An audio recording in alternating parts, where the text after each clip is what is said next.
Assalamualaikum warahmatullahi wabarakatuh. Waalaikumsalam Perkenalkan, nama saya warahmatullahi Muhammad Iqbal Firmansyah dari kelompok 5. Di sini kami kelompok 5 akan menjelaskan materi pada sesi 7 yang berjudul Ilmu Pengetahuan dan Teknologi dan mengintegrasikan ilmu-ilmu agama ke dalam sains.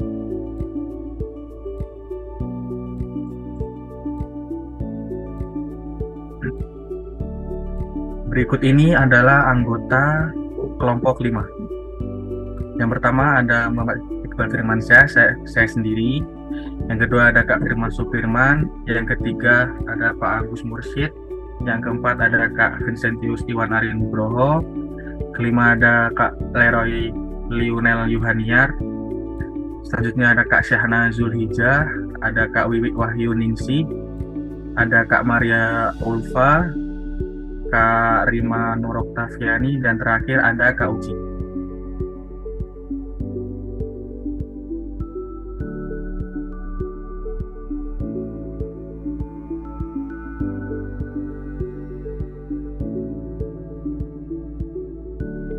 Lanjut ke materi.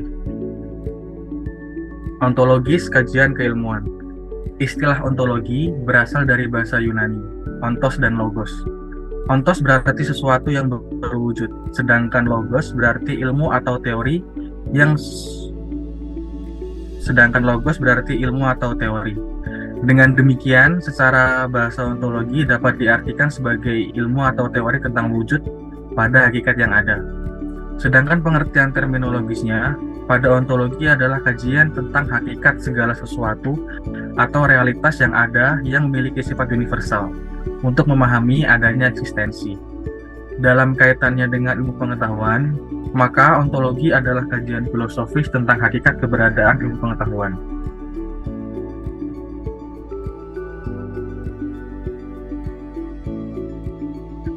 Dalam kaitan dengan ilmu, aspek ontologis mempertanyakan tentang objek yang ditelaah oleh ilmu. Secara ontologis, ilmu membatasi lingkup penelahan keilmuannya hanya pada daerah yang berada dalam jangkauan pengalaman manusia dan terbatas pada hal yang sesuai dengan akal manusia.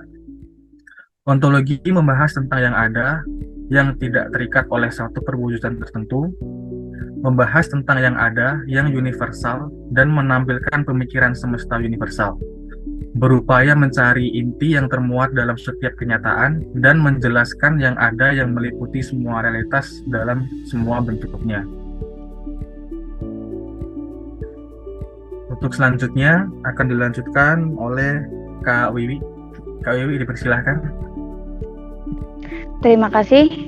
Selanjutnya yaitu adalah sumbangsi Islam terhadap perkembangan teknologi dan sains. Yang pertama, Islam terhadap kemajuan teknologi. Globalisasi merupakan salah satu bentuk akibat dari adanya kemajuan teknologi. Banyaknya informasi yang masuk memberikan dampak yang negatif kepada masyarakat. Maka, disinilah peran agama Islam akan menjadi sangat penting sebagai pengendali sikap dan tingkah laku. Agama tidak boleh dilepaskan dari kemajuan teknologi. Kemajuan teknologi yang tidak diimbangi dengan agama akan sia-sia. Bahkan itu akan menjadi bumerang yang bisa menyerang balik.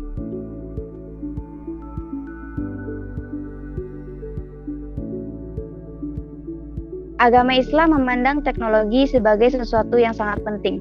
Hal tersebut ada di dalam surah Al-Mujadalah ayat 11 yang artinya Allah akan mengangkat orang-orang yang beriman di antara kamu sekalian dan yang berilmu beberapa derajat. Di dalam itu, Islam menegaskan betapa mulianya orang berilmu atau yang mengetahui teknologi. Merupakan suatu hal yang keliru ketika ada beberapa golongan yang mengatakan bahwa Islam adalah agama yang jadul atau agama yang ketinggalan zaman. Karena faktanya, dalam ajaran Islam memerintahkan umatnya untuk belajar. Di dalam surah Al-Alaq ayat 1-5, Allah Subhanahu wa Ta'ala memerintahkan hambanya untuk belajar dan melakukan riset terhadap teknologi yang ada. Kita sebagai umat Islam tidak diperkenankan untuk melepaskan diri dari teknologi dan menganggapnya sesuatu yang bid'ah. Karena dengannya lah kita bisa menghadapi tantangan zaman yang ada. Apalagi tanpa adanya agama, teknologi dapat merusak sistem tatanan kehidupan. Selanjutnya akan dibacakan kepada Kak Firman, dipersilakan. Ya, Islam terhadap sains. Kaitan Islam dengan pengembang sains, Islam dan Al-Qur'annya merupakan induk dari semua sains yang sudah berkembang saat ini. Meskipun belum ditemukan oleh manusia, ayat yang turun pertama kali memberikan isyarat bahwasannya alam semesta mengandung nilai-nilai pengetahuan yang senantiasa memerlukan penelitian. Berikut beberapa hasil penelitian para ilmuwan yang melahirkan beberapa disiplin ilmu menakjubkan. Yang pertama, yaitu ilmu astronomi. Ilmu astronomi adalah ilmu pengetahuan yang berkaitan dengan pergerakan serta penyebaran benda-benda langit. Banyak ditemukan air di dalam Al-Quran yang berbicara mengenai hal ini, salah satunya pada Quran Surat Qaf ayat 6 yang artinya, maka apakah mereka tidak melihat akan langit yang ada di atas mereka? Bagaimana kami meninggikannya dan menghiasinya, dan langit itu tidak mempunyai retak-retak sedikit pun. Yang kedua, yaitu ilmu fisika. Ilmu fisika merupakan ilmu yang menyelidiki serta mengamati fenomena dari benda-benda yang tidak bernyawa. Dalam hal ini, Al-Quran berfirman yang artinya, Allah pemberi cahaya kepada langit dan bumi. Perumpamaan cahaya Allah adalah seperti lubang yang tak tembus, yang di dalamnya adalah pelita besar. Pelita itu di dalamnya kaca, dan kaca itu seakan-akan bintang yang bercahaya seperti mutiara, yang dinyalakan dengan minyak dari pohon yang berkahnya, yaitu pohon zaitun yang tumbuh tidak sebelah timur sesuatu dan tidak pula sebelah baratnya, yang minyaknya saja hampir-hampir menerangi, walaupun tidak disentuh api. Cahaya di atas cahaya berlapis-lapis. Allah membimbing kepada cahayanya siapa yang dihendaki, dan Allah memperbuat perumpamaan bagi manusia, dan Allah Maha mengetahui segala sesuatu. Quran Surat Al-Nur ayat 35.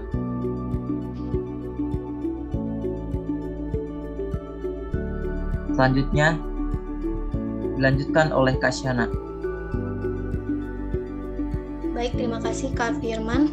Untuk slide selanjutnya, masih Islam terhadap sains, yaitu ilmu matematika. Ilmu matematika merupakan ilmu yang mempelajari tentang bilangan atau angka.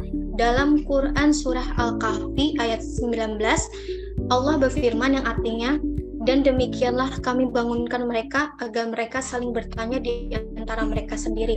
Berkatalah salah seorang di antara mereka, sudah berapa lamakah kamu berada di sini? Mereka menjawab, kita berada di sini sehari atau setengah hari. Berkata yang lain lagi, Tuhan, kamu lebih mengetahui berapa lamanya kamu berada di sini. Maka suruhlah salah seorang di antara kamu untuk pergi ke kota dengan membawa uang perakmu ini, dan hendaklah dia lihat manakah makanan yang lebih baik. Maka hendaklah ia membawa makanan itu untukmu, dan hendaklah ia berlaku lemah lembut, dan janganlah sekali-sekali menceritakan halmu kepada seorang pun. Next.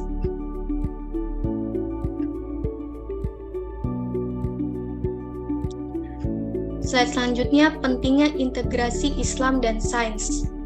Berbahagialah bagi manusia yang terus menambah ilmu pengetahuan atau sains, diimbangi dengan bertambah kuat imannya secara terus-menerus, karena Allah akan mengangkat derajat orang yang beriman dan berilmu beberapa derajat lebih tinggi, seperti firman-Nya dalam Al-Quran Surah Al-Mujadalah ayat 11. Bismillahirrahmanirrahim. Ya ayyuhalladzina amanu idza qila lakum tafassahu fil majalis fafsahu yafsahillahu lakum wa idza qilan suzu fansuzu yarfa'illahu alladzina amanu minkum walladzina utul ilma darajat wallahu bima ta'maluna khabir. Artinya, hai orang-orang beriman, apabila dikatakan kepadamu berlapang-lapanglah dalam majelis, maka lapangkanlah, niscaya Allah akan memberi kelapangan untukmu. Dan apabila dikatakan berdirilah kamu, maka berdirilah, niscaya Allah akan meninggikan orang-orang yang beriman di antaramu dan orang-orang yang diberi ilmu pengetahuan beberapa derajat, dan Allah Maha mengetahui apa yang kamu kerjakan. Next. pentingnya integrasi Islam dan sains. Apa sih integrasi itu? Integrasi yakni penyatuan untuk menjadikan satu kesatuan yang utuh, atau dapat diartikan dengan proses memadukan nilai-nilai tertentu terhadap sebuah konsep yang lain yang berbeda agar menjadikan satu kesatuan dan tidak dapat dipisahkan. Lalu, apa yang dimaksud dengan integrasi ilmu dan agama? Jadi, integrasi ilmu dan iman adalah penyatuan ilmu Islam dengan ilmu-ilmu lain sehingga ilmu-ilmu tersebut tidak saling bertentangan. Bahwasannya ketika membahas tentang integrasi berarti berupaya untuk memadukan antara sains dan agama untuk menciptakan format baru hubungan sains, ilmu pengetahuan, dan Islam dalam upaya membangun kembali sains Islam yang selama ini dipandang tidak ada. Untuk slide selanjutnya saya persilahkan untuk Kak Agus. Baik, terima kasih Kak Satna. Saya lanjutkan untuk slide berikutnya adalah masih pentingnya integrasi Islam dan sains.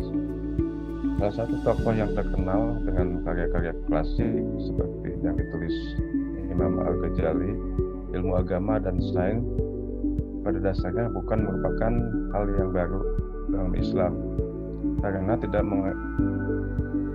tidak mengingkari adanya perbedaan antara keduanya, akan tetapi mengakui validitas dan status ilmiah masing-masing keilmuan tersebut.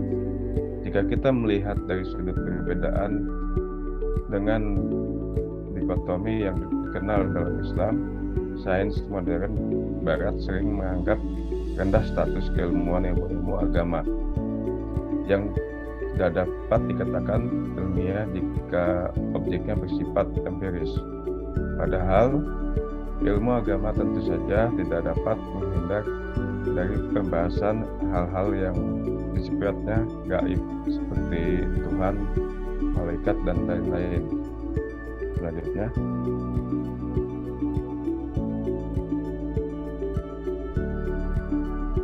kita dapat melihat salah satu problem yang ditimbulkan diantaranya kesenjangan sumber ilmu dan ilmu agama, ilmu umum yang keduanya didasarkan pada fakta bahwa pendukung ilmu agama hanya menganggap valid sumber ilahi dengan kitabnya yang diwahyukan kepada Rasulullah SAW dan tradisi kenabian dan menolak sumber non-skriptual sebagai sumber otoritatif yang menjelaskan kebenaran yang ada. Selanjutnya,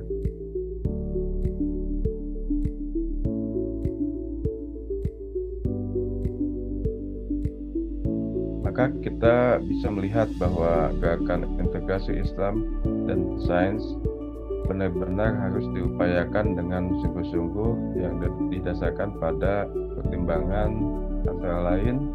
Yang pertama, umat Islam pernah memiliki peradaban Islami di masa sains berkembang sesuai dengan nilai kebutuhan umat Islam. Yang kedua, umat Islam butuh suatu sistem sains yang untuk memenuhi kebutuhan material dan spiritual. Model integrasi sains dalam Islam memiliki perbedaan. Sains membicarakan fakta ilmiah, sedangkan agama membicarakan nilai-nilai ilahi. Sudut pandang ini, materialisme menganggap materi sebagai satu-satunya realistis, sedangkan agama tidak hanya bersifat empiris dan objektif dan bersifat intuitif religius. Untuk selanjutnya saya persilahkan kepada Mbak Rima, silakan. Baik Agus, terima kasih. Selanjutnya saya akan memaparkan mengenai integrasi Islam dan sains. Sains akan memberikan berkah dan manfaat yang sangat besar bagi kesejahteraan hidup umat manusia bila iptek disertai oleh asas iman dan takwa kepada Allah Subhanahu wa Ta'ala. Pada kenyataannya, iptek yang menjadi dasar modernisme telah menimbulkan pola dan gaya hidup yang bersifat sekularitis, materialistis, dan hedonistik yang sangat berlawanan dengan nilai budaya dan agama. Namun apabila bisa diimbangkan dengan agama, maka sains akan bisa membangun peradaban masyarakat yang bermartabat. Selanjutnya,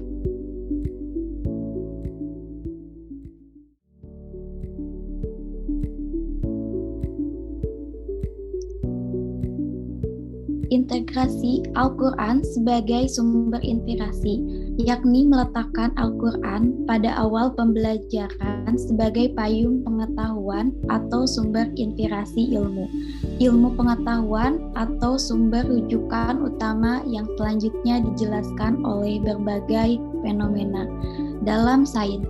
Selain itu, integrasi Al-Quran sebagai sumber konfirmasi yakni melakukan analisis krisis atau pembahasan fenomena dalam sains yang kemudian dikonfirmasikan dengan Al-Quran. Dalam arti temuan dalam sains adalah menjelaskan apa yang telah dikemukakan oleh Al-Quran. Selanjutnya,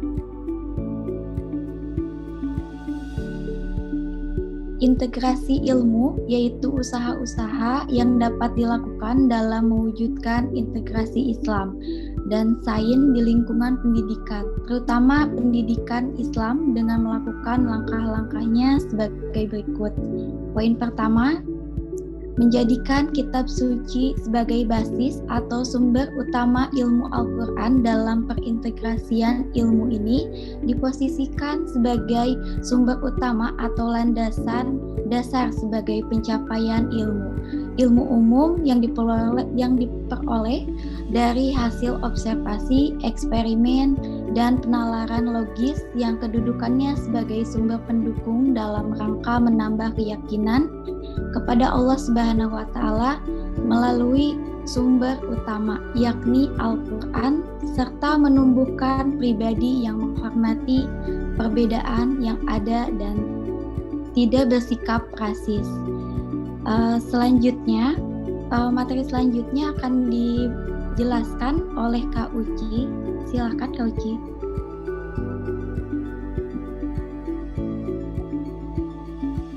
Dua, berkarakter ulil albab.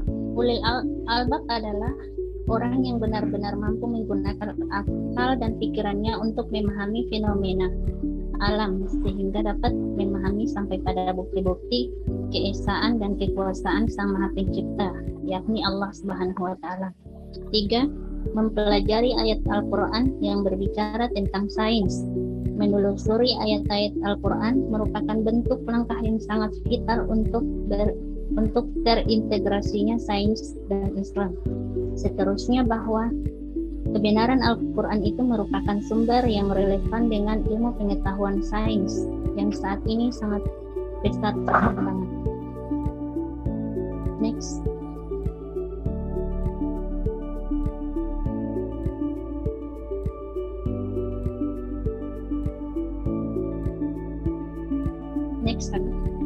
Agama dan sains sama-sama memberi kekuatan. Sains menyediakan alat-alat kemanusiaan dan mempercepat laju kemajuan. Agama menetapkan tujuan usaha manusia dan pada saat yang sama mengarahkan upaya tersebut. Sains membawa revolusi fisik atau materi. Agama membawa revolusi batin atau spiritual. Ilmu memperindah akal dan pikiran. Agama memperindah jiwa dan perasaan. Sains melindungi manusia dari penyakit, banjir, angin topan, dan bencana alam lainnya. Agama melindungi manusia dari kegelisahan, kecemasan, dan ketidaknyamanan. Ilmu penyelaraskan dunia dengan manusia dan agama selarasnya dengannya. Next.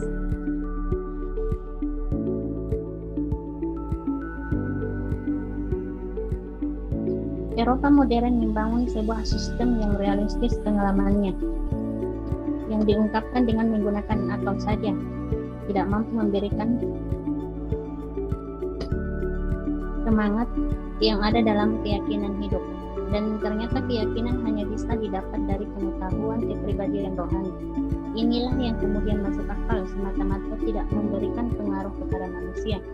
Sedangkan agama selalu memberi pengaruh, mengangkat orang dan mengubah masyarakat. Dasar pemikiran tinggi kaum muslimin adalah wahyu. Wahyu memainkan peran internalisasi atau menjadikan dirinya bagian dari karakter manusia menurut cara manusia mempelajarinya. Aspek lahiriah itu sendiri. Bagi cendekiawan muslim, landasan spiritual kehidupan adalah tentang iman. Demi keyakinan inilah seorang muslim bahkan yang kurang tercerahkan dapat mempertaruhkan jiwanya. Selanjutnya, saya serahkan kepada Kakak Maria Ulfa.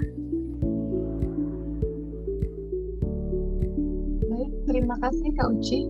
Saya akan menjelaskan tentang hubungan ilmu pengetahuan, sains, dan agama Islam. Sains Islam, yakni sains yang dikembangkan oleh kaum muslimin sejak abad Islam kedua, merupakan salah satu pencapaian besar dalam peradaban Islam. Tanpa itu, bukan hanya tidak ada sains abad pertengahan, Renaissance, dan kemudian menyusul Barat, melainkan juga salah satu studi paling penting tentang alam dalam kaitannya sebagai semesta religius yang hanya mampu dicapai oleh sains Islam. Selama kurang lebih 700 tahun, sejak abad Islam kedua hingga ke-9, peradaban Islam mungkin merupakan peradaban paling produktif dibandingkan dengan peradaban manapun di wilayah sains. Dan sains Islam berada di garda depan berbagai kegiatan keilmuan mulai dari kedokteran sampai astronomi sejak abad Islam ke-9. Berangsur-angsur kegiatan sains Islam berkurang tetapi tidak mati sama sekali. Kegiatan penting masih berlangsung, khususnya di bidang kedokteran dan farmakologi di wilayah timur Islam pada periode sejarah Islam. Next.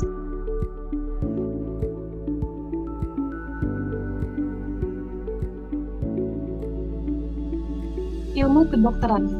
Ilmu ini mulai mendapat perhatian ketika Khalifah Al-Mansur sakit pada tahun 750 Masehi dan atas saran menterinya, Khalid Ibnu Barmak, seorang Persia, kepala rumah sakit Yumde Sahpur yang bernama Gigis bin Bustisu dipanggil ke istana untuk mengobati. Semenjak itu, keturunan Gigis tetap menjadi dokter istana dan pemerintahan, dan ilmu kedokteran mendapat perhatian. Khalifah ini memerintahkan untuk menerjemahkannya dari bahasa Yunani ke dalam bahasa Arab. Selanjutnya akan dijelaskan oleh Kak Iwan. Baik, terima kasih. Ilmu kedokteran pada masa ini masih bagian dari filsafat dan berkembang bersama ilmu filsafat. Orang yang kemudian terkenal sebagai dokter Islam antara lain Al-Razi dan Ibnu Sina. Rujukan pertama kedokteran terpelajar adalah di bawah kekuasaan Khalifah dinasti Umayyah yang memperkerjakan dokter ahli dalam tradisi Helenistik. Pada abad ke-8, sejumlah dinasti Umayyah diceritakan memerintahkan penerjemah teks medis dan kimiawi dari bahasa Yunani ke bahasa Arab. Berbagai sumber juga menunjukkan bahwa Khalifah dinasti Umayyah, Umar ibnu Abdul Aziz, memerintahkan penerjemah dari bahasa Syria ke bahasa Arab ke sebuah buku pegangan medis abad ke-7 yang ditulis oleh Pangeran Alexandria Harun. Sebagaimana dalam sains lainnya, aktivitas awal ini meningkatkan dramatis di bawah kekuasaan. Next.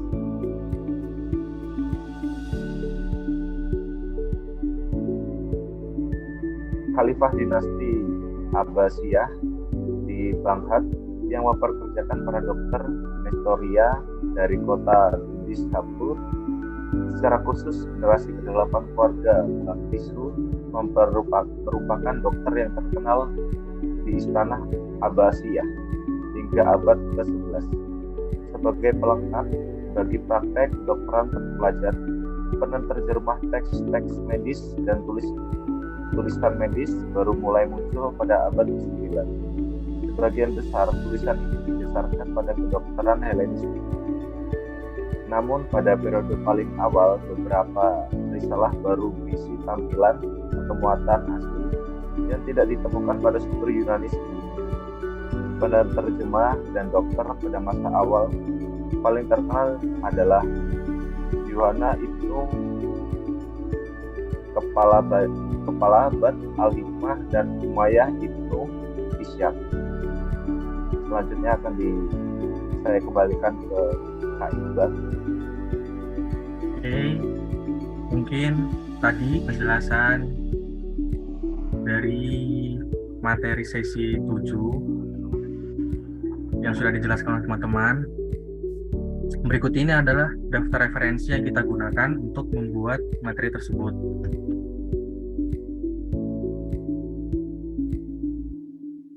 Oke, mungkin sekian presentasi dari kelompok 5.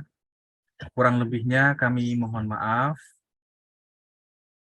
Wassalamualaikum warahmatullahi wabarakatuh.